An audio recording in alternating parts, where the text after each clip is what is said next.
누가복음 18절에서부터 27절까지 말씀입니다. 신약성경 127면입니다. 이 말씀을 제가 봉독하겠습니다. 어떤 관리가 물어 이르되 선한 선생님이여 내가 무엇을 하여야 영생을 얻으리이까? 예수께서 이르시되 내가 어찌하여 나를 선하다 일컫느냐? 하나님 한 분 외에는 선한 이가 없느니라. 내가 계명을 하나니 간음하지 말라, 살인하지 말라, 도둑질하지 말라, 거짓 증언하지 말라, 내 부모를 공경하라 하였느니라. 여짜오되 이것은 내가 어려서부터 다 지켰나이다. 예수께서 이 말을 들으시고 이르시되 내가 아직도 한 가지 부족한 것이 있으니 내게 있는 것을 다 팔아 가난한 자들에게 나눠주라. 그리하면 하늘에서 내게 보화가 있으리라. 그리고 나서 나를 따르라 하시니 그 사람이 큰 무자임으로 이 말씀을 듣고 심히 근심하더라. 예수께서 그를 보시고 이르시되 재물이 있는 자는 하나님의 나라에 들어가기가 얼마나 어려운지 낙타가 바늘귀로 들어가는 것이 부자가 하나님의 나라에 들어가는 것보다 쉬우니라 하시니 듣는 자들이 이르되 그런즉 누가 구원을 얻을 수 있습니까? 이르시되 무릇 사람이 할 수 없는 것을 하나님은 하실 수 있느니라. 누가복음 19장 1절에서부터 10절까지 말씀입니다. 신약성경 128면입니다. 제가 봉독하겠습니다. 예수께서 여리고로 들어가 지나가시더라. 삭개오라 이름하는 자가 있으니 세리장 이웃 또한 부자라. 그가 예수께서 어떠한 사람인가 하여 보고자 하되 키가 작고 사람이 많아 할 수 없어 앞으로 달려가서 보기 위하여 돌 무화과 나무에 올라가니 이는 예수께서 그리로 지나가시게 되니라. 예수께서 그곳에 이르사 쳐다보시고 이르시되 삭개오야 속히 내려오라. 내가 오늘 내 집에 유하여야 하겠다 하시니 급히 내어와 즐거워하며 영접하거늘 무 사람이 보고 수군거려 이르되 저가 주인의 집에 유하러 들어갔도다 하더라. 삭개오가 서서 주께 여짜오되 주여 보시옵소서 내 소유의 절반을 가난한 자들에게 주겠사오며 만일 누구의 것을 속여 빼앗은 일이 있으면 내 갑절이나 갚겠나이다. 예수께서 이르시되 오늘 구원이 이 집에 이르렀으니 이 사람도 아브라함의 자손임이로다. 인자가 온 것은 잃어버린 자를 찾아 구원하려 합니다. 할렐루야. 네, 여러분, 우리 신앙의 출발점은 과연 무엇일까요? 여러분 보통 신앙의 출발점이라고 했을 때 많은 분들은 교회에 나와야지 신앙을 시작합니다. 세를 받아야 됩니다. 또 은혜를 받아야 됩니다. 우리 보통 그렇게 생각을 합니다. 틀린 말이 아닙니다. 다 맞는 말입니다. 그런데 우리가 진정으로 이 신앙의 출발점을 생각했을 때 한 가지라고 말할 수는 없습니다. 그러나 더 본질적으로 우리가 들어가 본다면 신앙의 출발점은 역시 거듭나는 것이다 라고 말할 수가 있습니다. 우리가 진정으로 거듭나야지 우리는 신앙을 갖고 믿음을 시작할 수가 있습니다. 자, 그럼 여러분께 물어보겠습니다. 여러분 거듭나셨습니까? 거듭나셨습니까? 제 자신있게 좀 한번 대답해 보십시오. 거듭나셨습니까? 네, 그렇습니다. 거듭났다고 아멘 하고 고백할 수 있는 우리 믿음의 성도들 되시기를 바랍니다. 그런데 거듭났다 그러면 우리가 이 거듭난 게 뭔가, 이 거듭남의 실체에 대해서 우리가 참 궁금해하고 또 그것에 대해서 의문을 가질 때가 참 많습니다. 그럼 거듭남의 실체는 무엇일까? 여러분, 모태신앙에서 자라는 사람은 정말 거듭난 사람일까요? 저도 모태신앙에서부터 신앙을 출발했습니다. 저희 자녀들도 마찬가지입니다. 여기 예배드리는 성도들 가운데서도 부모님의 신앙을 이어가면서 신앙생활을 시작하신 분들이 참 많이 계실 것입니다. 저는 아이들에게 좀 귀찮을 정도로 가르치는 것이 하나 있어요. 이제 아이들이 기숙사에서 생활하고 학교에서 생활할 텐데 그럼 아이들에게 꼭 가르치는 것이 식사하기 전에 식사기도를 해라. 이거부터 꼭 가르칩니다. 귀찮을 정도로 가르칩니다. 그래서 다른 아이들의 눈치 보지 말고 꼭 식사기도하라. 이렇게 가르칩니다. 왜냐하면 그렇게 몸에 익숙해져야지 우리가 그리스도인의 삶을 조금 더 살아갈 수 있지 않을까라는 간절한 바람 때문에 그렇습니다. 그런데 여러분, 매번 그리스도인들이 식사할 때 식사 기도를 한다고 그 사람이 정말 거듭난 사람일까요? 어렸을 때부터 기독교의 신앙 가운데 자라나면서 기독교의 문화와 그리고 습관 가운데 우리가 충만히 젖어 있다 하더라도 그것이 바로 거듭난 사람일까요? 결코 그렇게 말할 수는 없을 것입니다. 오늘 거듭난 것이 과연 무엇인가? 오늘 우리에게 주신 이 하나님의 말씀을 통해서 거듭남의 실체를 다시 한번 깊이 깨달으시는 믿음의 성도들 되시기를 바랍니다. 오늘 예수님께서는 두 사람에 대한 이야기를 우리 하나님께서는 말씀을 하십니다. 예수님께서 이 말씀을 우리에게 전해 주십니다. 여러분, 우리가 신앙에 있어서 굉장히 이해하기 어려운 문제들을, 어려운 난제들을 이해하는 좋은 방법이 있습니다. 그것은 예를 드는 것입니다. 오늘 예수님께서는 두 사람의 이야기를 우리에게 말씀을 하십니다. 그 두 사람에게 있었던 실제적인 이야기를 우리에게 전하시면서 우리가 과연 거듭난 것이 무엇인가에 대해서 우리 예수님께서는 가르치고 계십니다. 그래서 우리 예수님께서는 진짜 이야기꾼이 아닌가라는 생각을 해봅니다. 자, 오늘 말씀은 아주 명확합니다. 거듭나지 못한 사람과 거듭난 사람입니다. 자, 거듭난 사람은 누굴까요? 삭개오죠. 거듭나지 못한 사람은 부자 청년입니다. 이 두 사람 사이에서는 공통점이 있습니다. 그리고 공통점과 연결된 차이점이 있습니다. 오늘 이 공통점과 차이점의 상관관계를 우리가 함께 나누시며 우리 거듭남의 실체에 대해서 다시 한번 깨달으시는 우리 성도님 되시기를 바랍니다. 우리 여기서 세 가지 중요한 질문을 할 수가 있습니다. 첫 번째는 누구를 만나는가 하는 것입니다. 자, 첫 번째 질문은 누구를 만나는가? 여러분, 이 두 사람은 똑같이 누구를 만났습니까? 누굴 다 예수님을 만났습니다. 자, 우리에게 주신 하나님의 말씀, 누가복음 18장 18절의 말씀, 그리고 누가복음 19장 5절에서부터 6절까지 말씀입니다. 먼저 누가복음 18장 18절의 말씀을 신약 127면에 있는 말씀을 다 같이 한 목소리로 읽겠습니다. 어떤 관리가 물어 이르되 선한 선생님이여 내가 무엇을 하여야 영생을 얻으리이까. 아멘. 누가복음 19장 5절에서부터 6절까지 말씀. 이 말씀 다 같이 한 목소리로 읽겠습니다. 예수께서 그곳에 이르사 쳐다보시고 이르시되 삭개오야 속히 내려오라.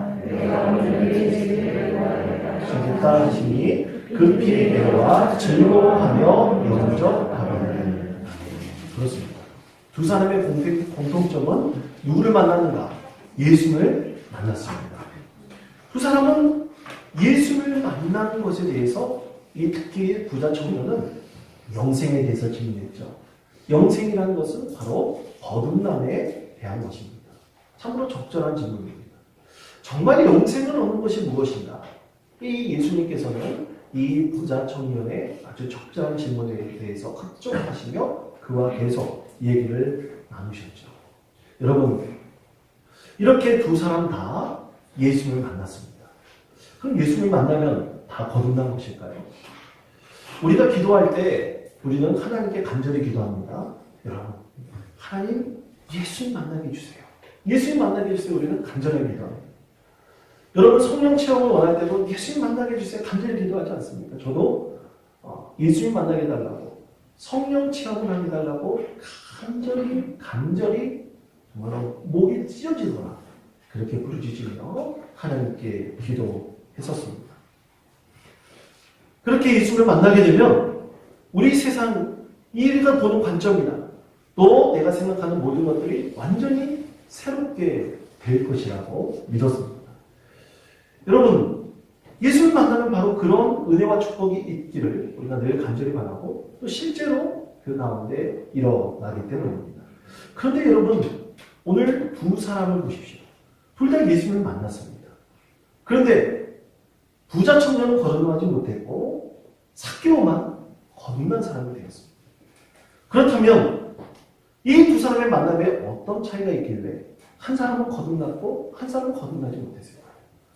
여러분, 오늘 질문에 누구를 만났습니까? 거기 앞에 진실로 라는 말을 한번 붙여보시기 바랍니다. 저를 한번 따라해 주시기 바랍니다. 진실로 누구를 만났습니까? 진실로 누구를 만났습니까? 진실로 누구를 만났는가? 이것이 중요합니다. 삭개오는 진심으로, 진정으로 예수를 만났습니다. 그런데 부자 청년은 진심으로 예수님을 만나지 못했습니다. 육신으로 두 사람 다 예수를 만났지만 한 사람은 진심으로, 진정으로 예수를 만났기 때문에 거듭난 사람이 되었고, 그렇지 않은 사람은 진심으로 예수님을 만나지 못했기 때문에 거듭나지 못했습니다. 그럼 이것에 무엇이 차이가 있을까요? 여러분, 우리가 진심으로 예수님을 만나게 되었을 때 자기의 모든 것을 내려놓을 수가 있습니다. 우리가 진정으로 예수를 만나면 내가 가진 모든 것도 다 내려놓을 수가 있습니다. 여러분, 이것은 죽음의 관문을 통과하는 것으로 이해할 수가 있습니다. 여러분, 거듭났다는 뜻은 진정으로 무슨 뜻일까요? 죽었다 태어났다는 뜻입니다. 죽음의 관문을 통과하는 것입니다. 우리가 진정으로 거듭났다는 것은 내가 지금까지 살았던 모든 것들이 죽고 다시 살아나는 것입니다. 예수 그리스도 안에서 다시 살아나는 은혜를 경험하는 것입니다. 그래서 내가 이전에 정말로 중요하게 여겼고 소중하게 여겼던 모든 것들이 죽고 내 안에 예수 그리스도께서 다시 살아남으로 인해서 우리는 진정으로 거듭나는 것입니다. 그것이 거듭남의 은혜를 경험하는 것이죠. 사랑하는 성도 여러분, 이 두 사람 중 오직 거듭난 사람은 삭개오였습니다. 삭개오는 바로 이 순간 죽었다가 다시 살아난 것입니다. 그래서 죽었다가 다시 살아난 삭개오는 오늘 예수님 앞에서 이렇게 고백하였습니다. 누가복음 19장 8절의 말씀입니다. 이 말씀을 다 같이 한 목소리로 이렇게 읽겠습니다. 삭개오가 서서 주께 여짜오되 주여 도시옵소서 내 소유의 절반을 가난한 자들에게 주겠사오며 만일 누구의 것을 속여 빼앗은 것이 있으면 각절이나 갚겠나이다. 아멘. 그렇습니다. 여러분, 삭개오는 예수를 만나 다시 죽었다 태어났죠.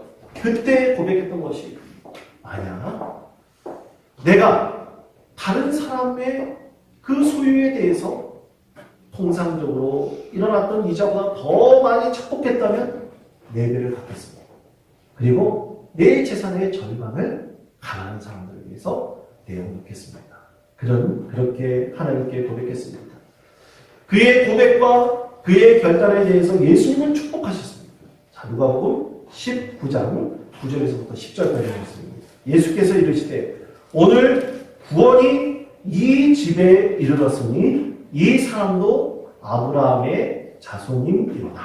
인자가 온 것은 잃어버린 자를 찾아 구원하려 함이니라. 아멘. 사랑하는 성도 여러분, 이렇게 삭개오처럼 진정으로 진심으로 예수를 만나십시오. 대충 만나지 마십시오. 진정으로 내 자신이 완전히 거듭난 믿음의 사랑으로 새롭게 예수를 만나시고 거듭나는 믿음의 성도 되시기를 간절히 축원드립니다. 두 번째로 질문한 것은 이것입니다. 무엇을 소망하는가입니다. 두 번째 부자 청년과 삭개오에 있어서 거듭남의 공통점은 무엇을 소망하고 있는가라는 질문입니다. 여기에 나는 지금을 한번 주시기 바랍니다. 나는 지금 무엇을 소망합니까? 라고 질문할 수가 있습니다. 여러분, 저를 따라해 주시기 바랍니다. 나는 지금 무엇을 소망합니까? 이 질문에 대해서 두 사람은 완전히 다른 삶의 방향을 갖게 되었습니다. 자, 누가복음 18장 22절에서부터 23절까지 말씀입니다. 이 말씀을 목소리를 합하여 한 목소리로 읽겠습니다.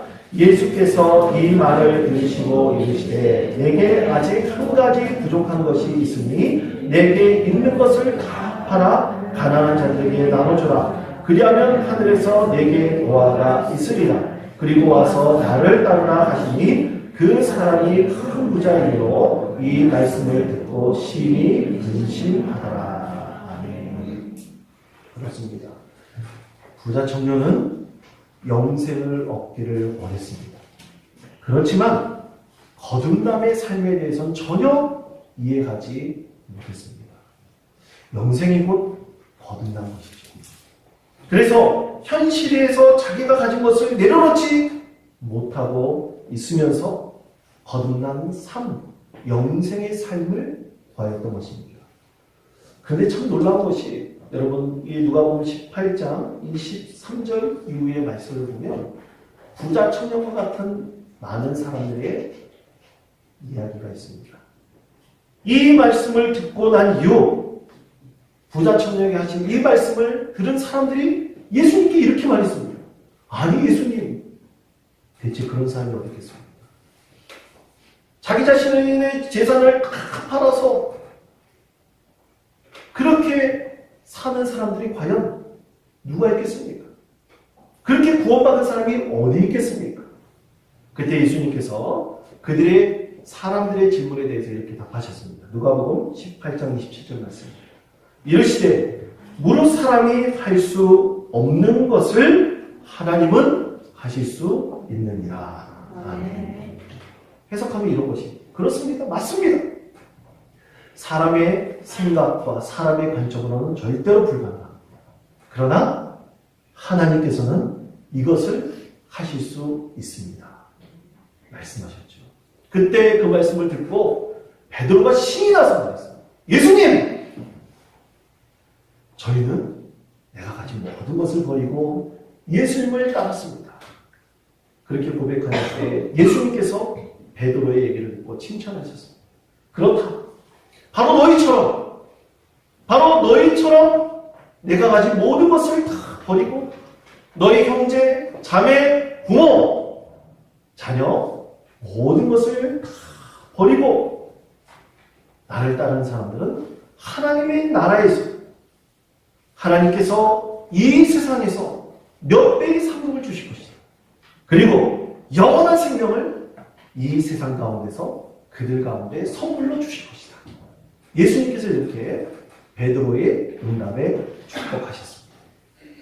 사랑하는 성도 여러분, 거듭남의 두 번째의 의미는 그 본질은 지금 우리가 가진 것보다 더 소망하는 것이 있음을 발견해 나가는 것입니다. 그래서 베드로가 말한 것처럼 하나님 나라를 위해서 버릴 수 있는 것, 그 모든 것을 다 버리고도 바로 그것을 결단하고 하나님께서 더 많은 복과 은혜를 베풀어 주신다는 것을 믿고 하나님 나라를 위해서 이 세상을 살아가는 것입니다. 이것이 거듭남의 두 번째 본질입니다. 이렇게 예수님의 제자 베드로처럼 거듭남의 두 번째 본질을 나누는 사람도 있었지만 예수님의 제자 중에서 그러지 못하는 사람도 있었습니다. 바로 가룟 유다이죠. 그런데 여러분, 우리가 잘못하는 것이 있습니다.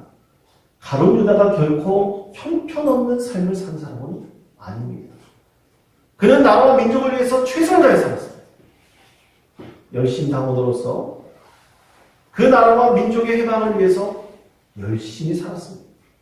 최선을 다했습니다. 그러나 그는 거듭나지 못했습니다. 그 이유는 하나입니다. 자신이 소망하는 것에 집중했기 때문입니다. 사랑하는 성도 여러분, 기억하십시오. 거듭난 삶은 자신이 소망하는 것을 이 세상에 이루려는 것이 아니라 오직 하나님 나라를 이 세상에 이루려고 애쓰고 노력하는 것입니다. 하나님 나라를 위해서 사는 것입니다. 그것이 바로 거듭난 믿음의 사람이 되는 것입니다. 자, 그렇다면 여러분 묻겠습니다. 여러분 지금 하나님 나라만을 소망하십니까? 진정으로 하나님 나라만을 소망하십니까? 이것에 응답할 수 있는 사람은 바로 거듭난 믿음의 사람입니다. 참 2개월 전에 있었던 안타까운 한 사건이 있었는데요. 전에도 한번 이분에 대해서 말씀드린 적이 있었습니다. 한 2개월 전쯤에 있었던 사건인데요. 그가 다시 절도 행각을 벌여서 17번째 감옥에 들어갔다는 소식입니다. 바로 대도 조세여 이야기입니다. 전에 한번 그의 인생에 대해서 한번 말씀드린 적이 있었습니다. 근데 그가 83세의 나이에 다시 절도 행각을 벌여 용인에서 한 3가정 정도의 가정에 도둑을 들어서 금품을 훔쳐서 다시 17번째 감옥에 들어갔다는 소식입니다. 그 인생을 완전히 이렇게 말로 참으로 비참함으로 종직을 짓게 되었습니다. 근데 그가 감옥에 들어갔을 때, 예전에 감옥에 들어갔을 때 그곳에서 예수님을 영접했습니다. 그리고 그가 거듭났다고 했습니다. 그래서 출소한 이후에 신학을 공부해서 목사 안수도 받았어요. 많은 교회를 다니면서 간증을 했습니다. 거듭난 사람이라고 그렇게 간증하면서 많은 성도들에게 은혜를 미쳤습니다. 저도 이 조세용 목사, 그때 목사로 있을 때 간증 집회 있으면 한번 가보고 싶다, 그런 생각을 한 적이 있었습니다. 얼마나 은혜롭습니까? 얼마나 감사한 일입니까? 한 사람의 영혼이 도둑질로 살아갈 수밖에 없는 그 인생이 변화되어 거듭났다는 것이 얼마나 큰 축복입니까? 그런데 2000년 11월 그것도 일본의 교회에 간증 집회에 갔을 때 일본의 여러 가정을 절도 행각을 벌여서 결국 그가 철창 신세를 지게 되었다는 안타까운 소식이었습니다. 그 이후로 그 인생은 나락의 길을 걷게 되었죠. 그리고 최근에 우리에게 들려온 소식, 2달 전쯤 용인의 한 3가정을 절도 행각을 벌여서 17번째, 그것도 83세의 나이에 다시 감옥에 들어가게 되었다는 소식입니다. 사랑하는 성도 여러분, 저는 이 소식을 전했을 때 대체 거듭남이라는 것은 과연 무엇일까? 다시 한번 묵상하고 또 묵상해 보았습니다. 여러분, 예수 믿게 되었다고 거듭난 건가요? 그것이 진정으로 나의 삶을 완전히 규정할 수 있는 것입니까? 대체 그렇다고 한다면 그건 거듭남의 실체에 대해서 너무 협소하게 이해하는 것은 아닐까, 그렇게 생각해 봅니다. 여러분, 진정으로 거듭나는 것은 매일같이 죽었다 살아나는 것입니다. 매일같이 예수님처럼 살기를 소망하면서 오늘 내가 죄인으로 죽고 또 내일은 예수님으로부터 거듭난 인생이 되는 것입니다. 여러분, 그것이 위해서 우리가 항상 전제하고 기억해야 될 것이죠. 우리는 오늘도 죄인이고 내일도 죄인입니다. 모레도 죄인이고 그 다음날도 죄인이고 죄인으로 살 수밖에 없는 우리는 매일같이 예수 그리스도인으로 인해서 거듭난 인생이 되는 것입니다. 그러므로 사랑하는 성도 여러분, 우리가 지금 무엇을 소망해야 될까요? 우리가 진정으로 우리가 무엇을 소망하며 살아야 되겠습니까? 늘 하나님 나라를 소망하십시오. 매일같이 죄인으로 돕고 예수 그리스도로 거듭난 인생이 되어 가십시다. 하나님께서 진정으로 우리 삶을 변화시키고 거듭난 인생으로 세워 주실 것입니다. 마지막 3번째 질문은 소중한 것은 무엇인가? 라는 질문입니다. 여러분, 지금 내 인생에서 가장 소중한 것은 무엇입니까? 오늘 부자 청년과 삭개오가 닥친 이 질문에 대해서 두 사람은 완전히 달랐습니다. 부자 청년에게 소중한 것은 물질이었습니다. 그의 명예였습니다. 그러나 삭개오는 오직 소중한 예수님을 위해서 자기가 가진 모든 것을 버릴 수가 있었습니다. 삭개오는 진정으로 거듭났습니다. 오직 그의 인생의 가장 소중한 것은 누구냐? 예수님이었기 때문입니다. 여러분, 사랑하게 될 때, 우리가 한 사람을 사랑하게 될 때 가장 좋은 것은 무엇일까요? 여러분, 사랑하게 될 때 가장 행복한 것은 무엇일까요? 사랑하는 대상 때문에 주는 기쁨이 있을 것입니다. 근데 저는 개인적으로 묵상하면 묵상할수록 사랑하게 될 때 가장 좋은 것은 사랑하는 사람과 동행할 때 주는 기쁨이 있다고 믿습니다. 우리 예수님과 동행할 때 주시는 기쁨은 무엇입니까? 예수님을 너무나 사랑하기 때문에 예수님께서 나와 대화해 주시고 나와 만나 주시고 나에게 주신 그 축복과 그 기쁨이 있지 않습니까? 예수님을 진정으로 사랑하게 될 때 얻는 기쁨이 바로 이것일 것입니다. 삭개오는 그렇게 매일같이 예수님을 사랑하면서 예수님과 동행하였습니다. 여러분 성경에 보면 삭개오가 어떻게 되었는가? 이것에 대한 성경의 말씀은 더 이상 있지 않습니다. 그러나 기독교 전통 가운데서는 삭개오의 삶을 이렇게 전하고 있습니다. 여러분 사도적 헌법이라고 하는 사도 헌장이 있습니다. 오늘날로 본다면 이 교회 헌법입니다. 이 교회 헌법에 보면 그리스도인들의 삶의 태도, 또 삶의 교훈, 그리고 예배에 대해서 규정하고 있는 헌법이 있습니다.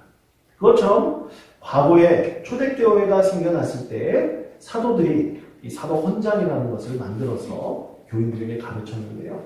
그곳에 보면 당시 초대교회 성도들의 삶이 어떠했는지에 대한 증거들이 있습니다. 그 사도 헌장에 보면 이 삭개오에 대한 이야기가 있습니다. 나중에 삭개오는 늘 예수님을 사랑하고 예수님과 동행하며 살면서 그는 가이사라의 주교로 한평생 살다가 하나님의 품에 올라갔다고 합니다. 사랑하는 성도 여러분, 거듭난 믿음의 사람이 되십시다. 이 사순절 네 번째 주간에 보내면서 과연 거듭난 것이 무엇인지 다시 한번 묵상해 보십시다. 내가 진정으로 누구를 만나는가?